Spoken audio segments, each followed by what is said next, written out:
Անդրանիկ Քոչարյանը ներողություն է խնդրել։ ՔՊ խմբակցության պատգամավոր Անդրանիկ Քոչարյանը ֆեյսբուքյան գրառմամբ փորձել է բացատրել երեկ ԱԺ-ում հայոց բանակի մասին իր ասած միտքը։ Ապրիլի 6-ին ԱԺ-ում ճեպազրույցի ժամանակ ՀՀ զինված ուժերում ավագ որդուս կողմից ծառայություն չանցնելու մասին լրագրողի հարցին պատասխանով նպատակ ունեի ընդգծել, թե Հայաստանի Հանրապետության օրենսդրությամբ որքան են արժևորվում կրթություն ու գիտական գործունեությամբ զբաղվելը, որ անձանց, ովքեր ունեն պետության իրենց գիտական ներուժով ծառայելու պատրաստական դրված է նման հնարավորությունը։ Իմ երկու որդիներից ավագն անցել է անհրաժեշտ կրթական բոլոր աստիճանները եւ զբաղվում է գիտությամբ, իսկ կրտսեր որդիս ծառայել է ՀՀ զինված ուժերում եւ մասնակցել 44-օրյա պատերազմին։ Ցավում եմ, որ պատասխանս տարակարծությունների եւ շահարկումների տեղիք է տվել, ինչի համար ներողություն եմ խնդրում։ Երեկ ԱԺ-ում Անդրանիկ Քոչարյանին լրագրողը հարցեր տվել, թե ինչու որդին չի ծառայել, նա էլ պատասխանել էր, որ իմ տղան շատ բարձրակարգ տղա է, դուք իր գիտելիքների չափ որ ունենայիք, դուք էլ չէիք ծառայի։ Քոչարյանի ասացին արձագանքել էր իր թիմակիցը առողջապահության նախարար Անահիտ Ավանեսյանը, նշելով մեծ ցավ ապրեցի պարոն Անդրանիկ Քոչարյանի կողմից թույլ տված անզգույշ արտահայտության համար։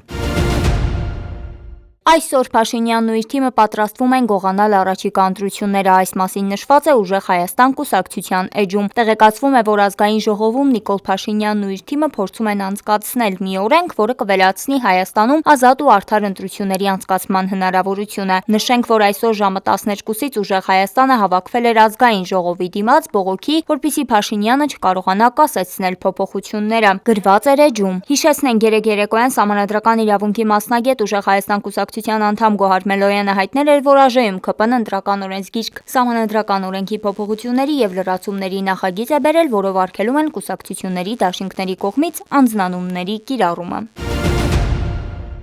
Հյուսիս-արևմուտքից ցուրտ ճակատի ներխուժման պայմանավորված ապրիլի 9-ից 10-ին ողջ հանրապետությունում սպասվում են տեղումներ Շիրակում, Գեղարքունիքում, Լոռիում, Տավուշի նախալեռներում, Կոտայքի, Արագածոտնի եւ Վայոց ձորի լեռնային շրջաններում ձյան տեսքով։ Շրջակա միջավայրի նախարարության հաղորդմամբ այս օրերին նշված հատվածներում կանխատեսվում է ձյան ծածկի ավելացում։ Սպասվում է նաեւ բուք, ցածր հորիզոնական տեսանելիություն, ճանապարհներին մերկասառույց։ Ապրիլի 8-ից 10-ին առանձին շրջաններում սպասվում է քամու ուժ գնացում 24-ից 27 մետր/վայրկյան արագությամբ։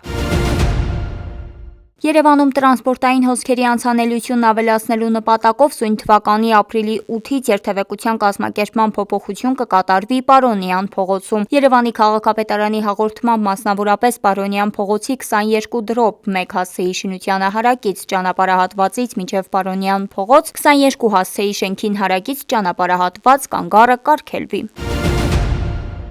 Ապրիլի 7-ին ժամը 12:10-ի սահմաններում Երևան-Սևան-Իջևան ավտոճանապարհի 12-րդ կիլոմետրին Շանգրիլա խաղատան մոտ տեղի է ունեցել խոշոր ավտովթար, բախվել են 2 Տեսլան, Հոնգջին, Տոյոտան եւ Շևրոլետը։ Նիսան Մագնիշի ավտոմեքենան բախվել է քարե պատնեշին, այնուհետև գովազդային սյանը։ Մարմնական վնասվածքներով հոսպիտալացվել են Շիրակի մարզի բնակիչ Հրանտ Ասատրյանը 35 տարեկան, Երևանի բնակիչներ Արման Զաքարյանը 37 եւ Բեկլար Սարիբեկյանը 39 տարեկան։ Հիվանդանոց տեղափոխված վիրավորներից մեկը Բեկլար Սարիբեկյանը գիտակցության չգալով մահացել է։ Ավելին իմանալու համար հետևեք Պանորամայեմին եւ բաժանորդագրվեք մեր ալիքին։